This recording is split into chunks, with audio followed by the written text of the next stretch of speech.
एका नागोबा देवा तुमची कहाणी। एक नगर होतं, तिथे एक ब्राह्मण होता। त्या ब्राह्मणाला 5-7 सुना होत्या।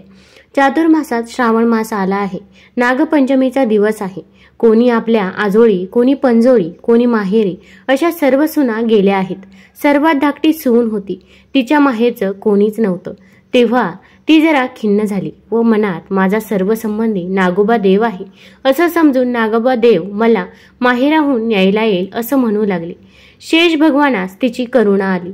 त्यानं ब्राह्मणाचा वेश घेतला व त्या मुलीला नेण्याकरता आला। ब्राह्मण विचारात पडला, हा इतके दिवस कुठं लपून राहिला व आत्ताच कोठून आला। पुढं त्यानं मुलीला विचारलं, तिनंही हाच माझा मामा आहे असं सांगितलं। ब्राह्मणानं तिची रवानगी केली। त्या वेशधारी मामानं वारुळात नेलं, खरी हकीकत तिला सांगितली आणि फणीवर बसून आपल्या बायका मुलांना ताकीद दिली की हिला कोणी चावू नका। एके दिवशी नागाची नागिन बाळंत होऊ लागली, तेव्हा तिला हातात दिवा धरायला सांगितला। पुढं ती आली, तिची पिल्लं वळवळ करू लागली। ही मुलगी भिवून गेली, हातातला दिवा खाली पडला। पोराची शेपटं भाजली। नागिन रागावली, सर्व हकीकत नवऱ्याला सांगितली। तो म्हणाला, तिला लवकरच सासरी पोहोचू। पुढं ती पूर्ववत आनंदाने वागू लागली। एके दिवशी मुलीला अपार संपत्ती दिली। आपण मनुष्यदेह धारण करून तिला सासरी पावती केली। नागाची पोरं मोठी झाली। आपल्या आईपाशी चौकशी केली, आमची शेपटं कशानं तुटली।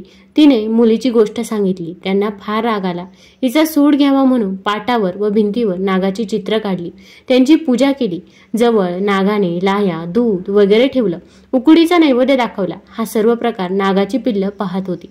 सरतेशेवटी तिनं देवाची प्रार्थना केली, जय नागोबा देवा, जिथे माझे भाऊ लांडोबा पुंडोबा असतील तिथं ते खुशाल असोत असं म्हणून नमस्कार केला। इकडे सर्व प्रकार यांनी पाहून मनातील सर्व राग घालवला।